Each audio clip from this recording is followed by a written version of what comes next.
बिहार में जो ये रूरल आपको दिखता है, जो डेटा दिखता है, वो इसलिए दिखता है कि यहाँ पर जो अर्बन बॉडीज हैं, नगर निगम, नगर पंचायत है, उसके ज्योग्राफी को कभी रीडिफाइन पिछले 20 वर्ष में नहीं किया गया। तो आज से 20 वर्ष पहले जो पटना था वही पटना है। आप हैदराबाद चलिए, उन्होंने 20 किलोमीटर सराउंडिंग पेरीफेरी में रिंग रोड बना दिया और उस पूरे एरिया को हैदराबाद का एरिया घोषित कर दिया। एनसीआर में आप देख रहे हैं 200 किलोमीटर रेडियस को एनसीआर घोषित कर दिया गया है। तो I am a big votary of urbanization. पहले तो बिहार में कम से कम जितने भी डिस्ट्रिक्ट हेडक्वार्टर के जो शहर हैं, कम से कम उनको डबल ट्रिपल करने की जरूरत है। लेकिन अर्बनाइजेशन के लिए एक हम लोग का जो ट्रांसफॉर्मेशनल जो सोच है, I am working with 2 universities, क्योंकि यहाँ पे पॉपुलेशन डेंसिटी बहुत ज्यादा है।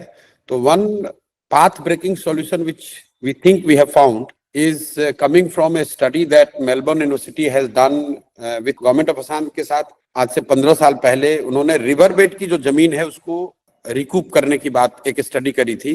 And what they found was staggering. River bed को अगर आप डेवलप करें और नदियों के फ्लो को आप अगर रेगुलेट कर दें तो असम में 8% एक्स्ट्रा लैंड आपको मिल जाएगा, जो कि literally that comes at free.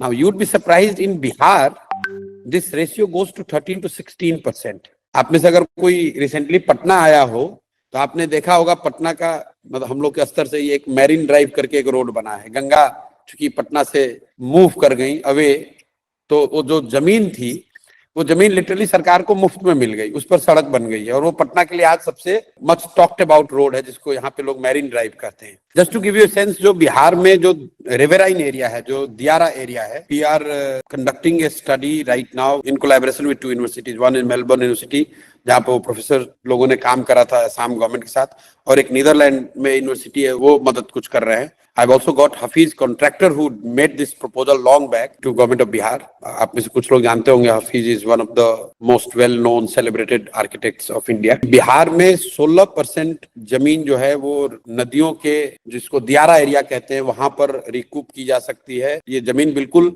खाली पड़ा हुआ है। तो इसका एक आप इक्विवेलेंस पाएंगे, अगर जर्मनी आप में से कुछ लोग गए होंगे जरूर, तो जो राइन के अलोंग जो पूरा डेवलपमेंट है, पूरा इंडस्ट्रियल डेवलपमेंट है, पूरा लैंड टाउनशिप जो भी बना हुआ है, देयर इज ए पॉसिबिलिटी कि गंगा जहां से घुसती है बक्सर से लेकर भागलपुर तक, ये पूरा करीब करीब 13% जमीन तो सिर्फ इसी गंगा के अलोंग आपको एक्स्ट्रा जमीन है, जो कि अभी बिल्कुल बेकार पड़ा हुआ है। तो बिहार में पॉपुलेशन डेंसिटी को देखकर जो एक हमेशा बात होती है कि जमीन कहाँ है, तो we think that Jameen will come in the river beds, and the new Bihar, if God gives us the chance, will be built along the rivers।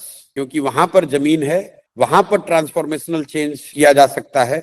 इस चीज को लोगों ने एक्सप्लॉइट नहीं किया है। ये सस्ती जमीन है, लोग देने को तैयार हैं। वहां पर इंडस्ट्रियल डेवलपमेंट कर सकते हैं और नदियों की जो ताकत है, इंक्लूडिंग फॉर ट्रांसपोर्टेशन, वो चीज कई गुना बढ़ सकती है।